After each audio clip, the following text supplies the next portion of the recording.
Welcome to the Vocal Lab podcast with your hosts Shelby Rollins and Jason Catrone, bringing you the best from the music industry.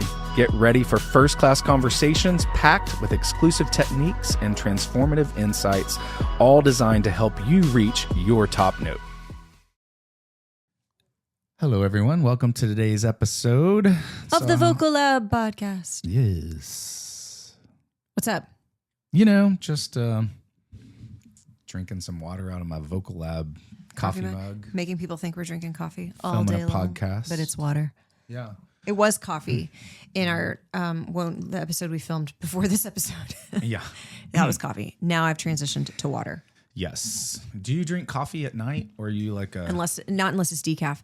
I was just telling you guys that I'm now volunteering this year as a small group leader at my daughter's youth group at church for the year. And so I'm not her small group leader, but I'm a different one. Anyway, they always have like treats or food or whatever for the leaders when we have our leader meeting before youth group starts on Wednesday nights. And so I have seen recently that they had iced coffee. And I'm like, well, that's nice, except Grandma over here is way too old to have caffeine at 6 o'clock at night. And last night they had decaf iced coffee. They're giving kids iced coffee at night? No, this is for the leaders. Oh, for the adult leaders who need a little kick in the pants. And I to get be it. with all Some of the those like kids. 20-something leaders do, but this 40-something leader needs decaf. And they had decaf last night. And I was like, yay. I don't drink coffee at night. On a rare occasion, like if it's a really over-the-top nice meal and like you get some dessert and you want a little like cappuccino or but I'll usually get decaf even if I do that. And that's so rare. I don't make it a practice at home to have coffee in the evening. It's more in a situation like that or if I'm out. But I love coffee. I do too. I love the taste of coffee. I love the smell. I would drink it all day long. The way you if feel. it were as good for me as water. Carlos, you drink it on and off all day. Oh, 100%. You're probably our biggest coffee addict for set sure. here. Yes, Yeah. 100%. Yeah. I do. I actually, first thing when I wake up in the morning, and sometimes I try to do the Huberman thing and like delay by an hour and a half. I did it for a while, but I didn't notice. Apparently, if you delay by an hour and a half, it gives you more normal energy throughout the day. So Well, and also if you don't drink coffee on an empty stomach, I think is a big thing too. Like eat and then drink coffee. Oh, well, That's what I've always heard. I'm intermittent fasting, so that's why I can have black coffee. So I take black coffee with creatine in it. Creatine? Yeah. And that's what I do. And then I keep doing that until my fast is done. Not many, but like you can do a shot or a double shot because. I just love it. I think it tastes so good. I told it. Shelby, I told you joy. that it's like my cigarette. I don't smoke cigarettes, right? Because you don't put a bumper sticker on a Ferrari. Oh, that's true. Heard that. Hold on. Nice. Yeah, there we go. And for those of you who are not watching, Carlos pointed to his vocal cords. Yes. As he made His that Ferrari. statement. His Ferrari. I appreciate that. Yeah. No, I'm just going to help Delta Airlines be successful here. I'm going to give them a tip. Sorry, that was just... Carlos knows that underlying joke. I don't, so keep going. Well, I need the punchline. Our former manager in Tenore, the group we were in, would The infamous. oftentimes, yes, the infamous Jill, would oftentimes at a restaurant or with someone selling tickets for our shows, whatever, her famous line would always be, excuse me, but let me help you be successful here. That was just what she would say. And then she would drop some heat bomb on them. Some backhanded. Yeah, it's always a little backhanded. But, and this so is funny. maybe kind of the same intention here with my love of Delta Airlines, but I keep leaving comments in the Sky Club. Have iced coffee. Oh. This is not a hard thing. No. You can get anything you want in there to eat or drink, Yeah. but they do not have iced coffee. So I'm one of those few people who will walk over. I've actually never seen anyone else do it, but I know they do. I will walk over to the espresso machine and I will hit the button twice for double shots of espresso. They use Starbucks beans, which is fine. I don't love it, but it's a little burnt. But You should also put that in the suggestion I box. probably should, but I think that's a way bigger hill That is to a climb. bigger- yeah. They're only going to break ties with Starbucks anytime soon. But yeah, and then I will get a glass and fill it with ice, and I will pour the espresso in it, Yeah. and then I'll add more ice and a little water so that I have my iced Americano. But just make it easier for us, Delta Airlines. Yeah. Like, have iced coffee. This is not a big ask. I love iced coffee. I love hot coffee. I love black coffee. I love coffee with a little bit of cream. I don't like a lot of sugar in my coffee. If I add any sugar, it's like a little smidgen of maple syrup. That might be like on a treat day. I will have a latte or something in that variety, or I will use a little of like, some sort of creamer. Yeah. A few occasions around the holidays. I like it. I think we talked about this. Yeah, we probably day. did. Yeah. And if I stay at like a Hampton Inn. Oh, a Hampton. Why a Hampton? Because they always have free coffee, and I always put that coffee creamer that's probably straight cancer, but I only do it once or twice a year, so it's like, oh man, yeah. It feels like a hug. Coffee is like comfort food for me. It's just, it brings me like happy joy. It's like I can't wait. Sometimes I think about it around like 6 p.m. at night. I'll think about how I'm excited about my coffee the next day in the morning. Yes, totally. Sorry. No, I do too. I do too. Well, like I get to have coffee in like 4 hours. No, I know. That was a little bit of you guys. Yeah, taking the edge off. Carlos just got his fix for sure. I'm that way. I'm also that way with my like little a dopamine hit just thinking about coffee. And it's 12:30 in the afternoon as we speak, and Carlos is already very excited about his coffee. I also feel tomorrow, that same or way really about probably later today. Usually, and if I know at night I'm going to have a good dinner and get a little martini with it, I look forward to that. There's something about the feel of those comforting things that we like and the taste and all of it, right? The ritual. Yeah. My friends used to laugh at me because when I would travel, I don't do it anymore, but I would get a cheap cup of coffee from free for the hotel, right? Even if you have to make it in the room, put the cheap creamer in it. Yeah. And I would take a free newspaper on the way out, and I would sit on the airplane and read my newspaper and have coffee. You're like a little old man. I know, right? Yeah. It's one of the few things that I do that's It's interesting. I think, it is kind of like the ritual. For me, I get extra excited about Saturday morning coffee because then I get to sit down and drink it and read and have some like quiet morning time. Whereas on weekdays, I'm already up at 5. So if I want to have that ritual on a weekday, I've got to get up at like 4:30. And to be honest, I'm not good enough of a person to do it. So I will drink my coffee. I will enjoy it. Sometimes I will sit down for a few minutes, but I have my like extended special coffee time on the weekends. So it's Thursday. I'm looking forward to Saturday. And singers, it does not affect your voice as much as you think it does. Yeah. It is a mild diuretic. Yes, that's true. And it depends on the person. That doesn't bother me. And it depends on the quality of your beans. Yes. I'm bougie and snobby about the beans that I buy. Too. So I'm going to buy some like beans. Very high quality, organic, mycotoxin free, mold free, third party tested beans. That's what I want. That tastes good. I was watching this Put them on my machine. This recipe for Southern sweet tea because I wanted to make some last night, and there was this lady on TikTok, Maymal, and she was making. So she did her tea, and then at the end of it, she's like, "You can put water, like good water in it, or you can do it straight from the sink." She said, and if she said, and if it's got some dirt on it, that's okay. It's okay if it got some dirt on it. So that's how I feel about my beans. It's okay if it's got some dirt on it. It did come from the ground after all. That's really funny.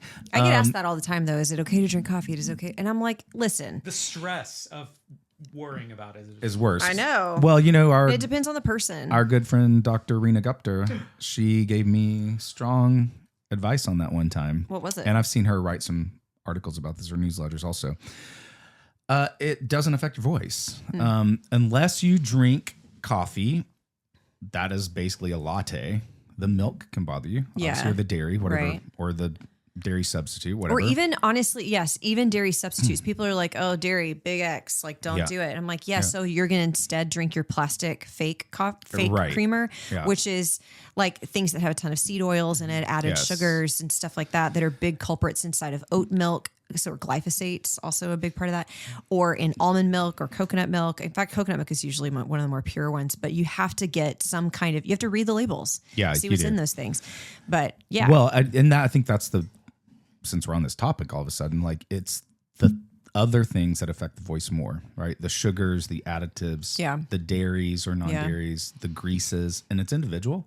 Some can, I mean, Carlos and I have a friend who's a freak singer who can just typically thrash his voice with cheeseburgers, Diet Cokes, and occasional cigarette or two. And and he like kind of wears it as a badge of honor. Like he's got, he'll say he has cords of steel. That's what he used to say. Some people do. Some people do. So it's and highly I just individual. Tell people, don't assume you're that person. Right. Like, assume you're more fragile. Well, also just figure it out. Like, figure out what works for you and what doesn't. Be a good steward. But yeah, figure it out. You got to do your own research. Dr. Gupta told me that basically black coffee is totally okay because it's typically equal parts water and caffeine. So that just cancels out. Straight espresso can be different because that can dehydrate the cords a little more.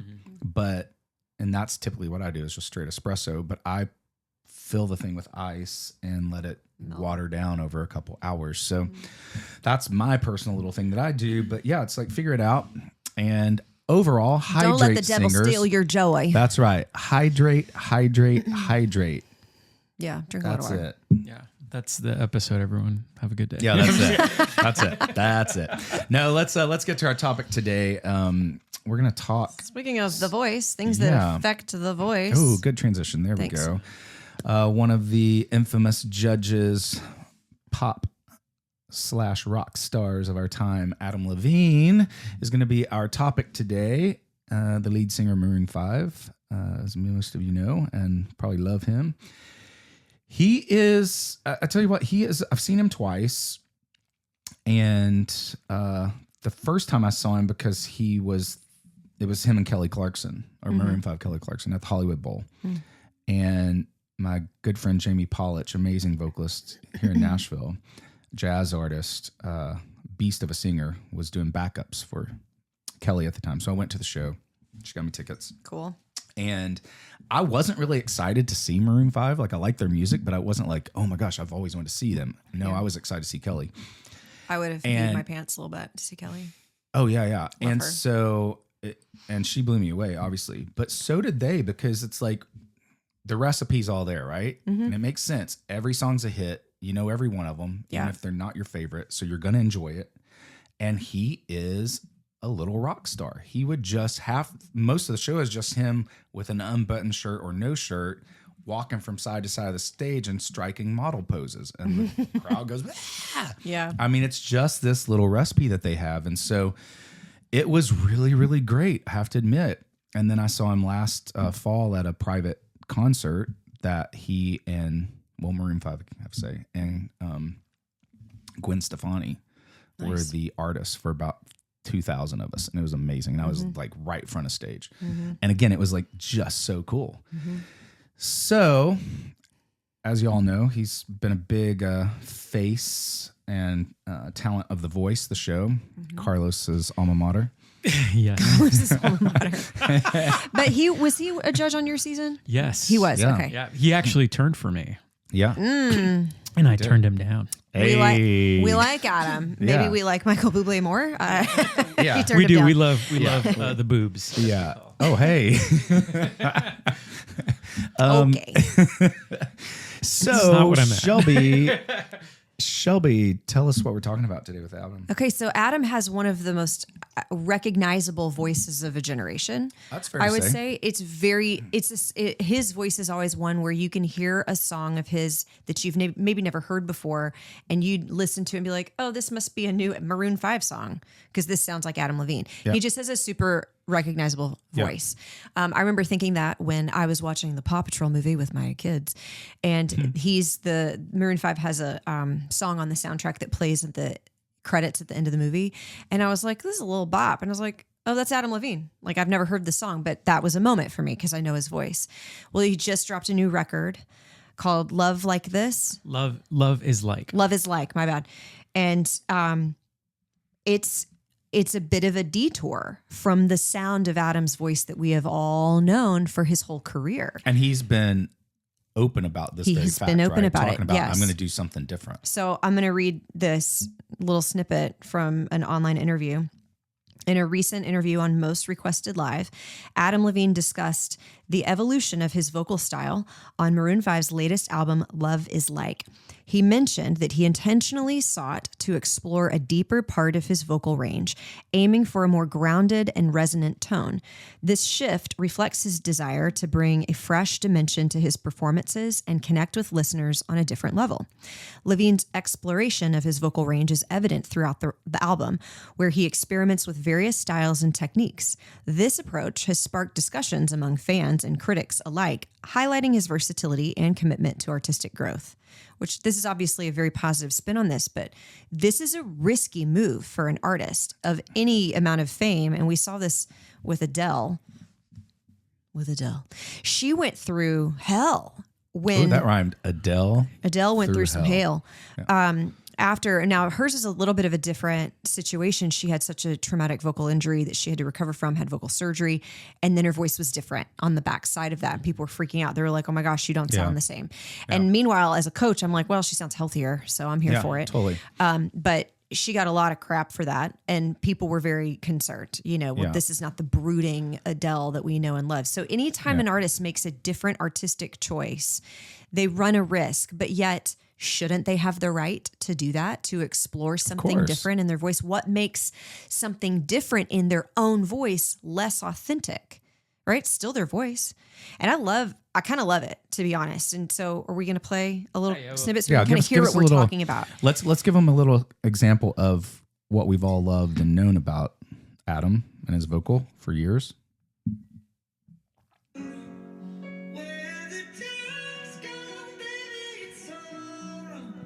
So Shelby, explain what we heard there. Yeah, to the Adam's got listeners. great range, great upper register range. He uses a thin, very pharyngeal mix a lot. Mm-hmm. His sound is hallmarked by a bit of a higher larynx position. A lot of head voice. A lot of head voice. There's a lot of stretching on his chords all the time. Anyway, and it's cool. It's his sound. It's his sound. It's his thing. That made Maroon 5. Yeah, for sure. Yeah. And so he is now kind of departed away from that sound. So we're going to play. And this is what he was talking about in the article. New music here.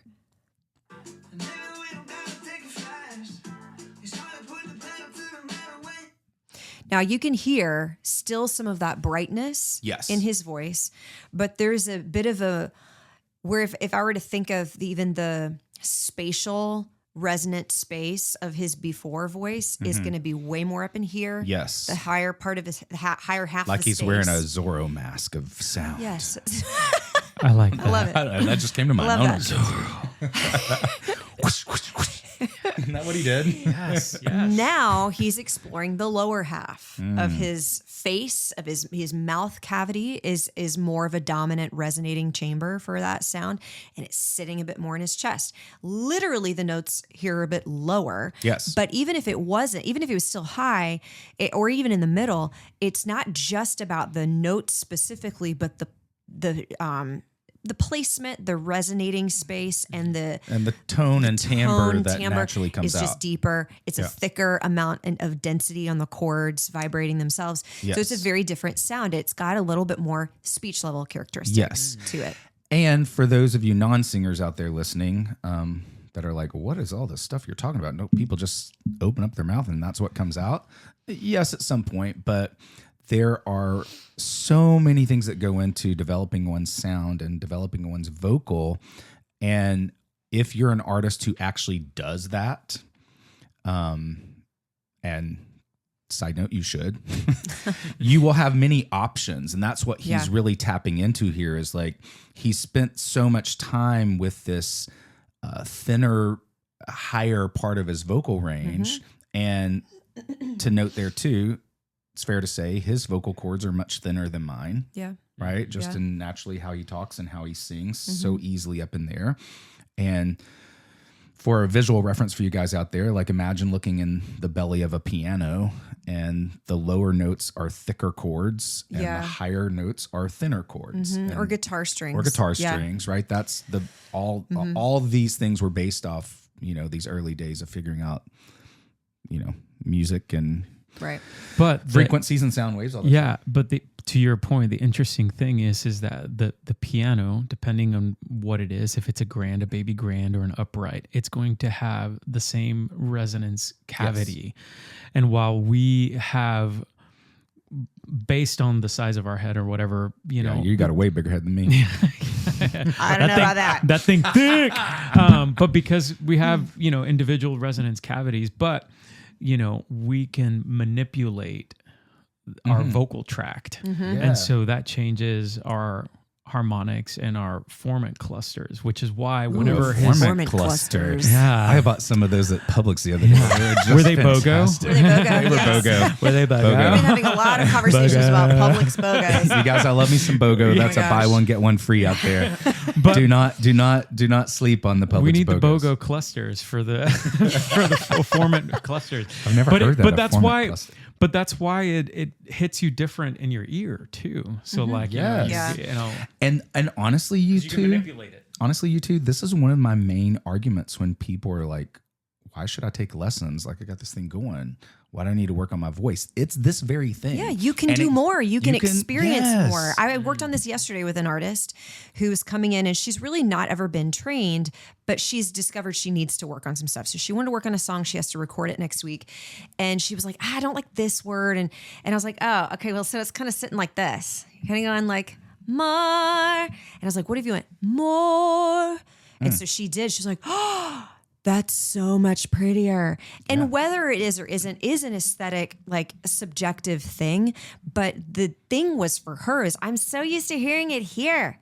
And she didn't know that there was any other way. And I was like, it's like the simplest thing, but like open your mouth more, wrap your mouth around the word and explore it. Think of it as like leave no stone unturned on the inside of your mouth to explore what could happen if you open up space somewhere and you hear a different color come out of your voice. Like it's a really cool thing. It was when I began to explore a lot of this in my voice that I started to really love my own voice more. It's like, oh, cool. I can make a richer tone than I thought that I could. Well, and it's the whole thing of you have to open yourself up more, sometimes your literal mouth, in order to release and let go. Yeah. So that Right.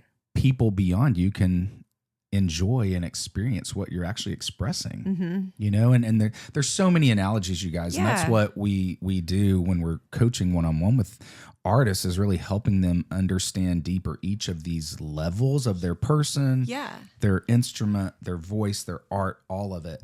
You're right. It does go deeper because like if I'm going to sing it like more, that's going to have its own emotional impact on a person that I may have not intended. Right. I may have intended more of the deeper, more kind of quality that's only going to come out if I know how to create that sound. And then I can truly communicate what's in me externally to my audience. That's why it's important. No, totally. And I always give artists I work with the analogy of, you know, imagine you're a painter and you sit down, you have a palette of all these different colors. You have a blank canvas and you have a jar full of brushes that are different sizes of bristle or hair or whatever. What is a brush? It's hair. Is it hair? Bristle? Bristle. It's a bristle. It doesn't matter. I'm not an artist. Yeah.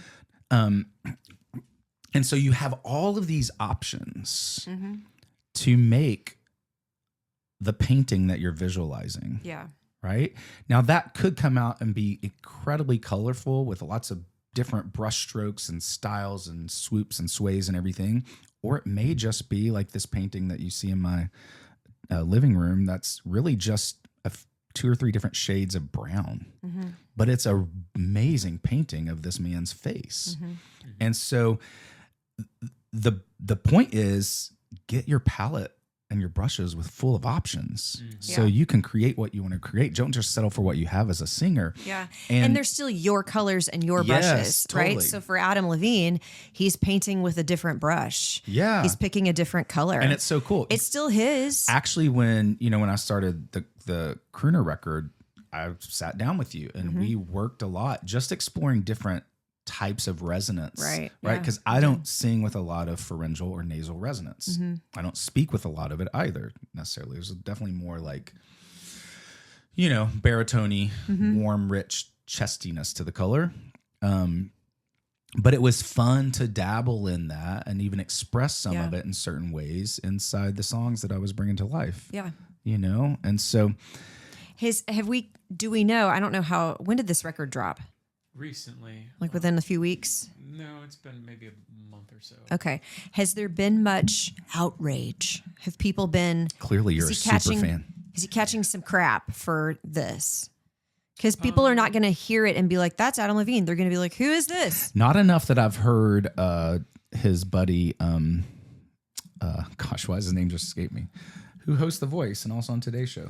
Carson. Oh, Carson Daly? Yeah. Not enough to have Carson Daly talking about it on the Today Show that I've heard. Now I could have missed it, but I do watch it most mornings because I love his little like hot take pop moments. What would you expect him to say? Well, I mean, if it was a big controversy, he would bring it up. Oh, I got it. Yeah. It's kind of been a mixed bag. I'm looking this up. Some reviewers have highlighted Levine's vocal performance as a standout aspect of the album. For instance, when the horn blows, notes that the band leans into a crisp texture and rhythmic minimalism, allowing Levine's falsetto to glide over sharp grooves with an almost effortless grace. On the other hand, Pitchfork offers a more critical view, describing the album as soulless and overproduced. That Levine's attempts at vulnerability comes off as artificial, and that some of the collaborations add gloss without substance. And so, it's kind of weird.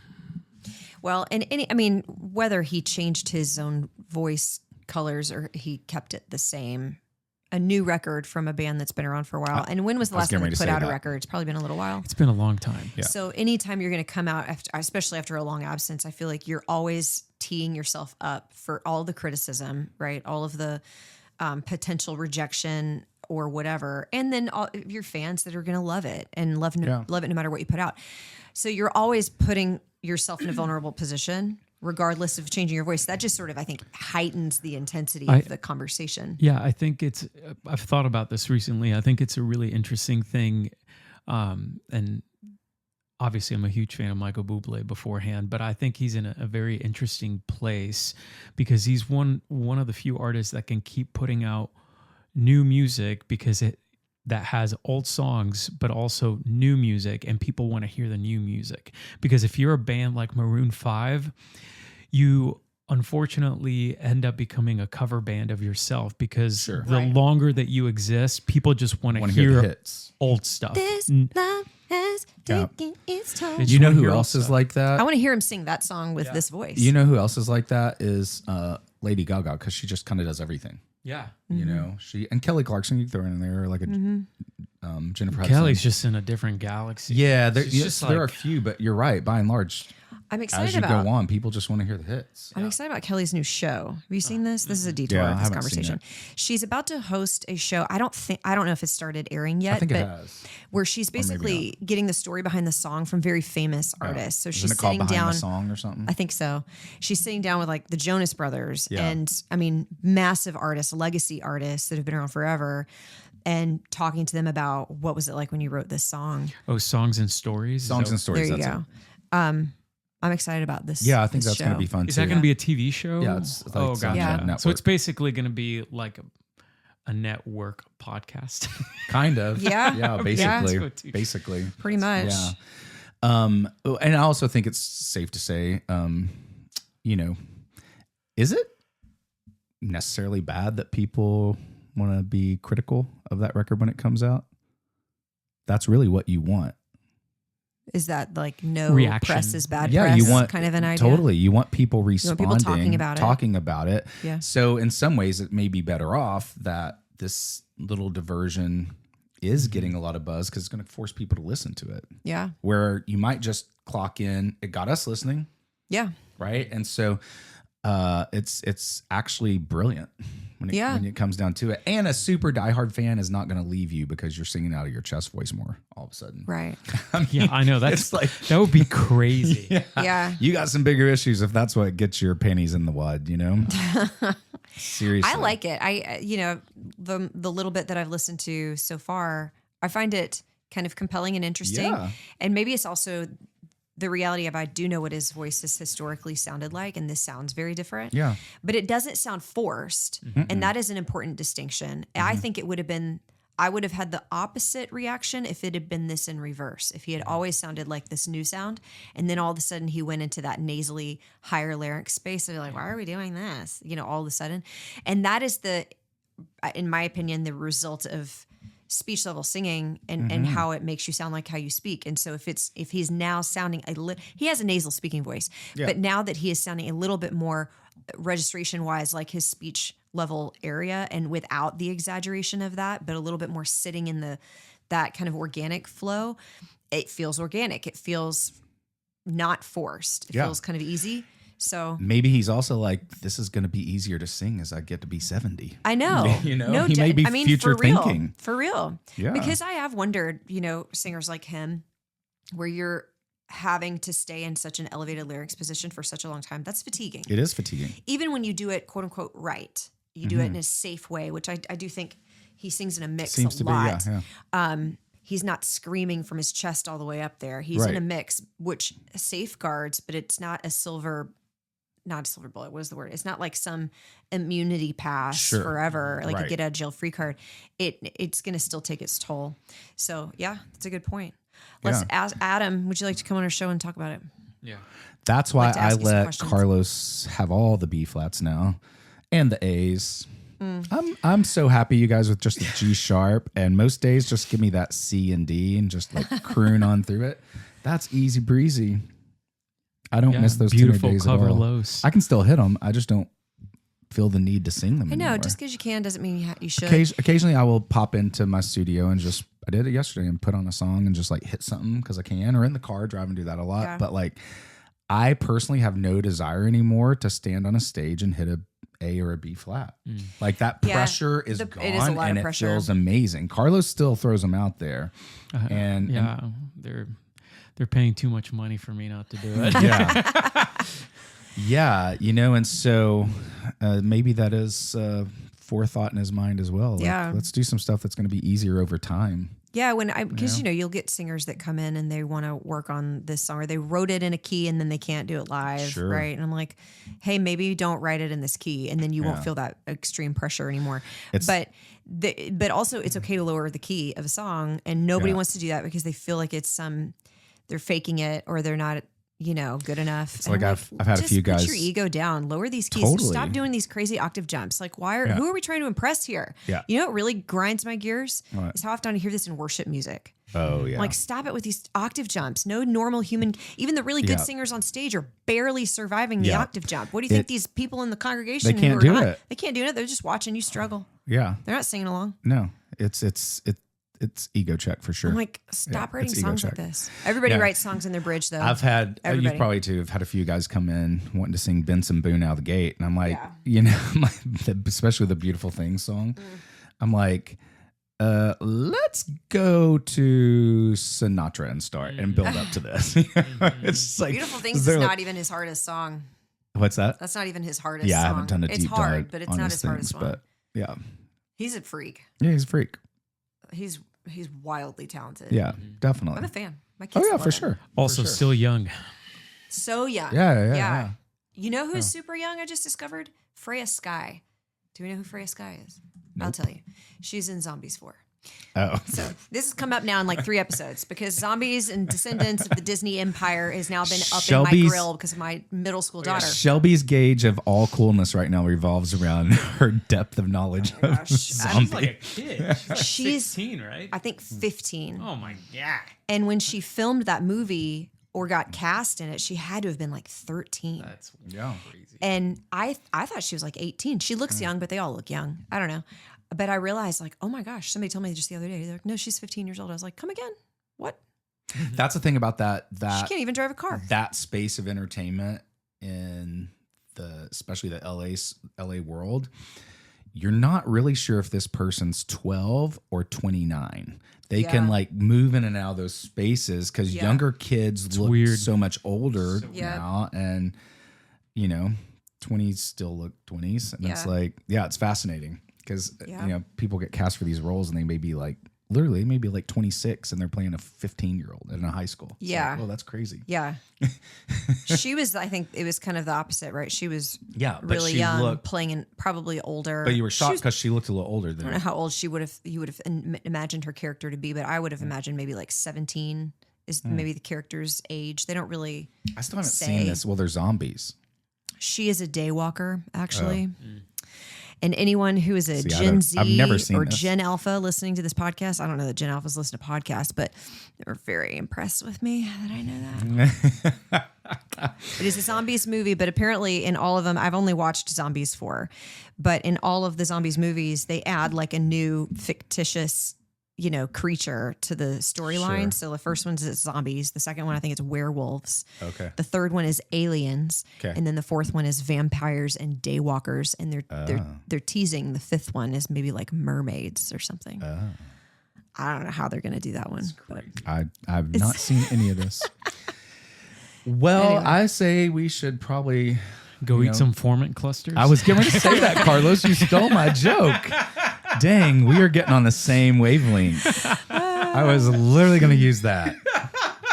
amazing. Yes, let's go get some of those clusters and carry on this nerdy little vocal chat that we've had here today. Hope you guys have enjoyed this. And if you have, let us know. Leave us a 5-star rating. And Go explore your own formant clusters. yes, exactly. Go form it yourself. Wow. Hey, see you This guys is next a time. family show. Thanks for tuning in to the Vocal Lab podcast. Ready to join the top ranks of the music industry? Don't forget to follow and subscribe for more first-class conversations that make the extraordinary your new ordinary. Until next time, keep striving for your top note.